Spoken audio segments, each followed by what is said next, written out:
Bonjour à tous et bienvenue pour une nouvelle vidéo. Et on va avoir très peu de temps entre le moment de la vidéo et le moment du match, puisque c'est un match qui aura lieu demain en Champions League et je vais m'arrêter et me concentrer sur le match qui opposera la Lazio au Bayern Munich. Et avant de rentrer dans le vif du sujet, je rappelle toujours, n'hésitez pas à nous suivre, à vous abonner à la chaîne, à liker, à partager. Ça nous aide un maximum. Donc si vous pouvez faire ce minimum, ça nous aide beaucoup. Et après, si vous avez envie de parier hors argent, tout est expliqué en description de la vidéo. Et au pire, vous nous contactez directement sur Facebook, Instagram, Telegram, bref, vous n'hésitez pas. Donc, après ce magnifique derby milanais où l'Inter s'est imposé 3-0 et a fait passer notre pari, qui est un over 2,5 buts. Dommage que Leao n'était pas titulaire, je pense qu'il aurait apporté beaucoup à cette équipe du Milan. Mais bon, on va pas se plaindre d'un résultat qui est positif pour nous. Maintenant, on va aller directement voir ce que pourrait donner cette confrontation entre la Lazio et le Bayern. On va aller sur le site directement de l'UEFA. Et on va regarder un peu les compos annoncés. Je vais aller directement ici. Bon, on va pas évoquer ce match-là qui me semble injouable. Peut tout se passer, c'est une horreur ce match. Et on va regarder un peu côté Lazio. Côté Lazio, on voit que les seuls absents sont Radu et Luis Felipe. Aucun absent majeur à signaler. Ok, c'est la première chose à savoir.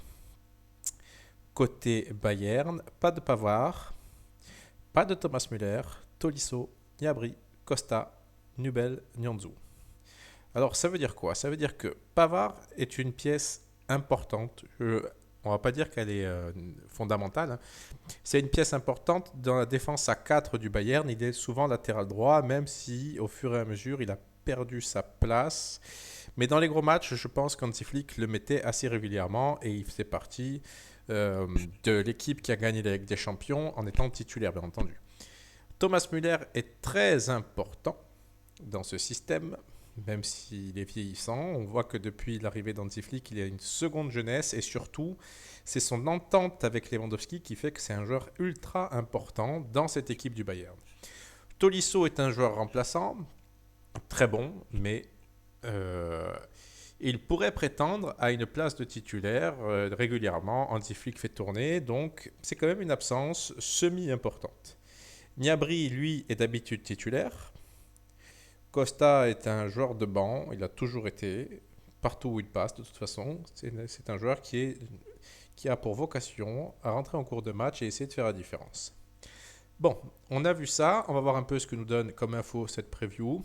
Je sais pas, je regarde en même temps que vous, donc côté Lazio, on retrouve une équipe classique, Milinkovic, Luis Alberto, Immobilier. J'évoque que ces trois joueurs parce qu'à mon sens, ce sont les trois plus importants. Avec ce joueur-là, qui est Lazzari, qui a une activité assez incroyable dans son couloir droit. Donc, il va être opposé sans doute à Alfonso Davis, pardon.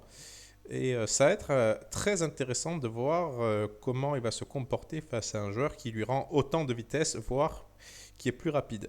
Donc on a une compo classique côté Lazio. Maintenant côté Bayern, on regarde ce que nous donne la compo possible. Niklas Soule côté droit. Il faut dire qu'il est assez surprenant ce joueur parce qu'il est loin d'être mauvais techniquement finalement. Il a une bonne activité, il est assez intense dans le sens où il court beaucoup, il fait des efforts et il est assez irréprochable. Au milieu de terrain, Kimmich, Roca, alors que normalement on retrouve du Kimmich, Goretzka, et Goretzka jouera plus haut du fait de l'absence de Thomas Müller. C'est pour ça que je pense que l'absence de Tolisso peut avoir une petite importance, parce que Roca n'est pas normalement un titulaire de cette équipe-là, même s'il a été recruté récemment, forcément. Mais dans des matchs comme ça où on a besoin d'avoir des valeurs sûres, sans doute qu'on se serait orienté vers un Kimmich Tolisso avec Goretzka en 10. Mais bon, on voit aussi que Sané va occuper sans doute l'aile droite, là où Gnabry est sans doute là aussi beaucoup plus performant, même si Sané a beaucoup de talent, c'est pas le souci. Mais Gnabry est quand même un joueur assez génial, assez régulier, et il a été irréprochable lors de la dernière campagne de Ligue des Champions. Donc voilà pourquoi, même si Sané a beaucoup de talent et peut faire gagner un match largement, il en est capable. Mais Gnabry est une absence qui va quand même peser parce que Sané est capable du meilleur, mais il est aussi capable de perdre beaucoup de ballons, et c'est exactement le match qu'il a produit face à l'Eintracht Francfort. Je ne sais pas si vous avez regardé. Il a été très bon, phénoménal sur une action, mais une première mi-temps où il a perdu quasiment 70% de ses ballons. Donc voilà pourquoi ce joueur-là a beaucoup de talent, mais il peut avoir des défaillances collectives et jouer parfois un peu pour lui. Enfin, j'ai pas grand-chose à lui reprocher, si ce n'est que des fois il a un peu de déchets, alors qu'il a largement la qualité pour ne pas en avoir. Donc, on voit cette compo du Bayern et on voit ici que le banc, je ne sais pas s'ils nous mettent le banc, non, on n'aura pas le banc, mais le banc me semble un tout petit peu limité, du coup, il faudrait regarder. On va prendre 2 secondes pour l'évoquer. Qu'est-ce qui se passe si Sané se blesse, par exemple? Qui on peut faire rentrer? À part peut-être du Moussiala,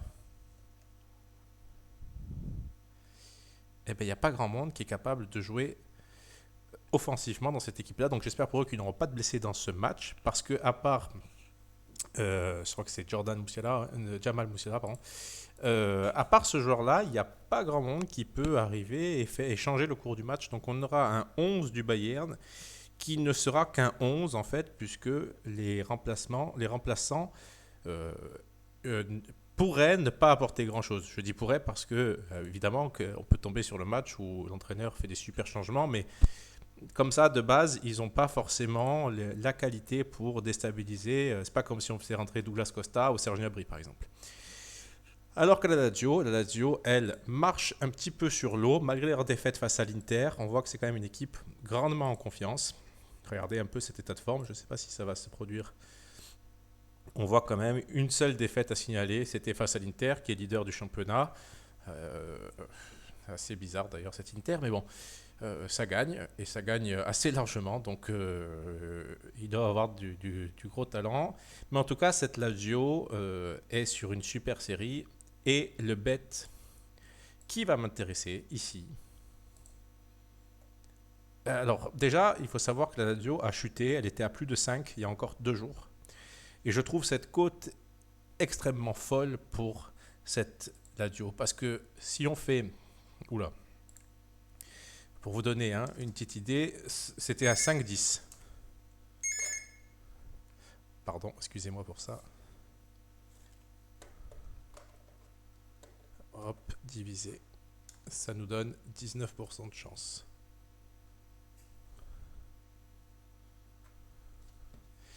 Voilà, déjà, on peut voir que 19% de chance pour un match de ce calibre-là, ça me semble déraisonnable. La Lazio pourrait s'imposer beaucoup plus de fois que 19 fois sur 100.